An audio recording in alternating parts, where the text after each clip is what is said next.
Ya hemos hablado entonces de las reglas de la competencia y hemos estado precisando entonces estas reglas absolutas relativas a la materia, a la persona o fuero, a el tiempo y la cuantía. Es hora entonces que nos aboquemos ahora a las reglas de competencia relativa, que son aquellas que se refieren ya a la determinación precisa del tribunal que va a conocer del asunto.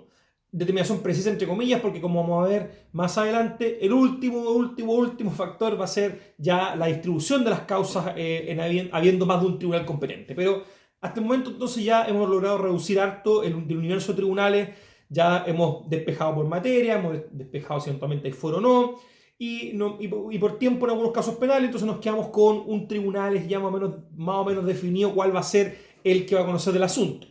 Pensemos, por ejemplo, un asunto civil, ya sabemos que por su naturaleza, por la materia, lo conocen los juzgados civiles o comunes, y vamos entonces a ver que no existiendo una persona especial con fuero, y como el tiempo no tiene ninguna incidencia en materia civil, no vamos a tener no va a aplicar en este caso para determinar el tribunal que va a conocer del asunto, y tampoco la cuantía sabemos que es irrelevante para efectos de determinar tribunal sino procedimiento. Pero la pregunta entonces es que si va a ser el factor determinante que nos va a permitir establecer si este tribunal va a conocer el asunto. Como sabemos, en Chile existen muchos juzgados civiles, por tanto, ¿cuál va a ser el que va a conocer en definitiva del asunto? Y la respuesta que este último factor nos entrega, que es el territorio.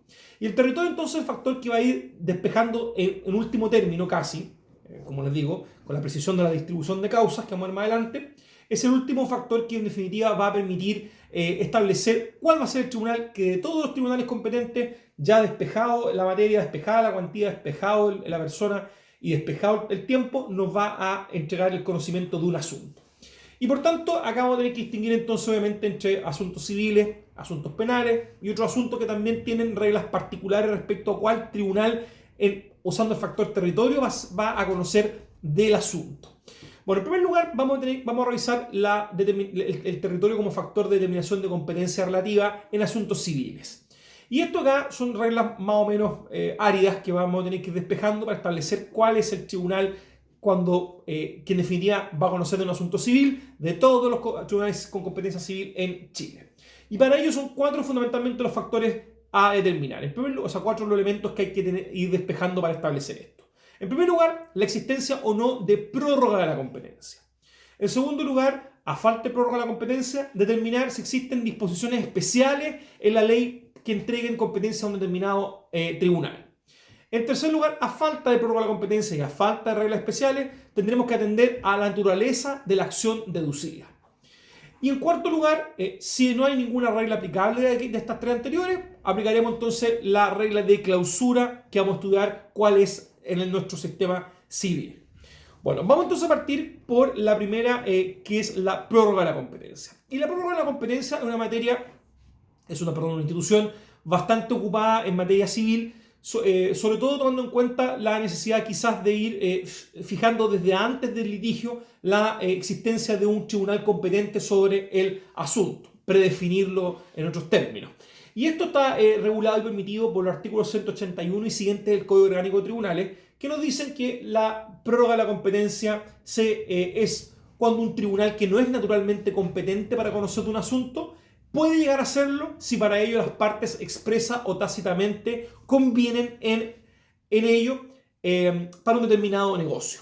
Vale decir, acá entonces existe podríamos decir, un acuerdo, ya sea tácito o expreso, de las partes en cuanto a entregarle a un tribunal que no es naturalmente competente el conocimiento de un asunto para que sí lo sea, ¿ya?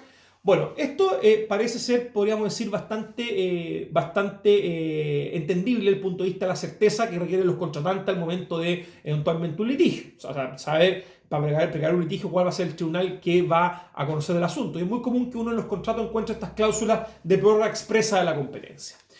Bueno, pero sí hay que saber que la prórroga de la competencia es no, podríamos decir, no procede en todos los casos ni respecto a todas las materias, sino que tiene requisitos que son bastante estrictos que están establecidos entonces en los artículos 182 y siguientes.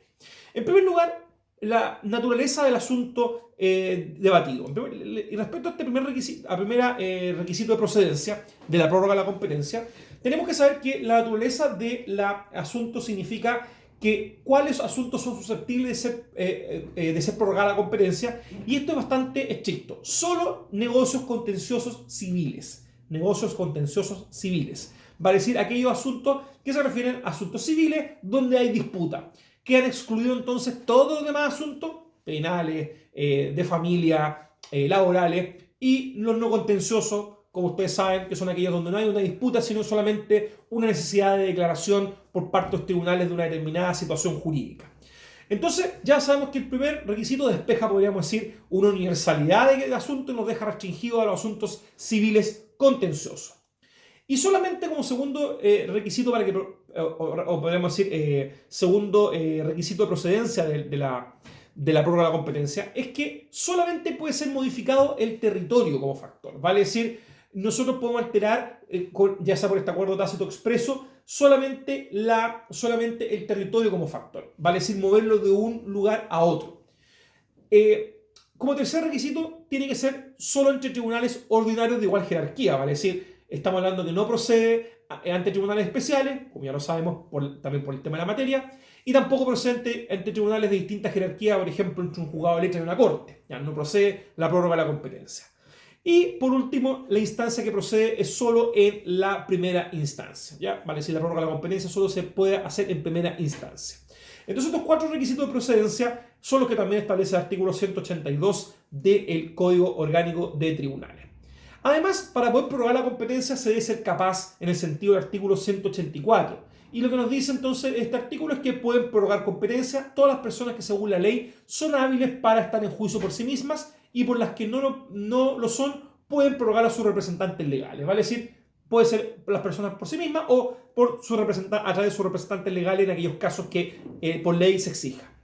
Y la prórroga de la competencia puede ser entonces expresa o tácita. ¿Y cuándo va a ser expresa? Según lo que dispone el artículo 186 del Código Orgánico de Tribunales, que nos dice que se prorroga la competencia expresamente cuando en el contrato mismo o en un acto posterior han convenido en ello las partes, designando con toda precisión el juez a quien se someten. Esto podría ser los casos más comunes, donde en el instrumento, es decir, en el acto contrato, entonces, o en acto posterior, se individualiza con toda precisión el tribunal que va a conocer del asunto, que obviamente es competente, que no es competente naturalmente, o sí puede serlo, a través de esta declaración expresa.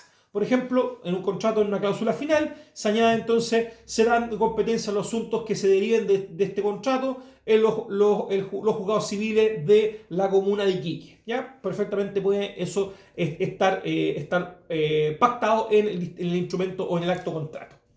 Y también puede ser eventualmente un acto posterior, como se dijo, incorporado, además también que se entiende incorporado como parte del pacto original.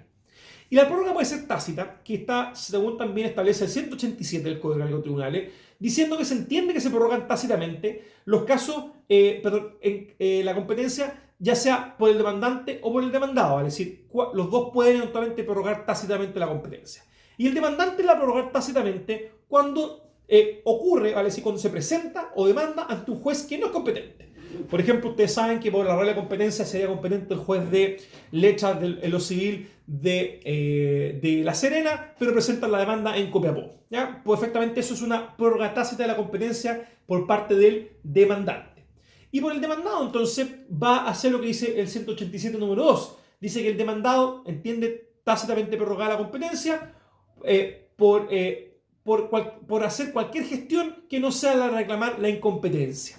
Eso lo vamos a ver al final de este curso, que es la incompetencia, pero en definitiva el demandado, pudiendo alegar que ese tribunal no es competente, no lo hace y ejecuta otra gestión distinta.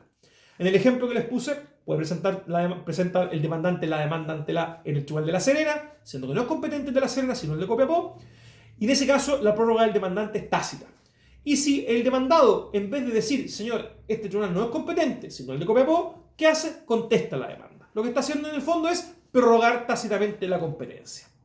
Bueno, entonces, en este sentido es claro que puede ser de estas dos formas la prórroga de la competencia tácita o expresa. Como dijimos, lo común es que se pacten los contratos y también es común a veces que no se alegue como por vía de excepción, ¿vale?, de incompetencia, sino que derechamente contesten las demandas o pongan excepciones de otra índole los demandados. Bueno, ¿y qué efecto provoca, perdón, la prórroga de la competencia? Es el que está establecido en el artículo 185, que solo surte efecto entre las personas que han ocurrido a otorgarla, más no respecto a otras personas. ¿Vale? Es un efecto relativo solo a quienes concurren en este sentido a la prórroga de la competencia.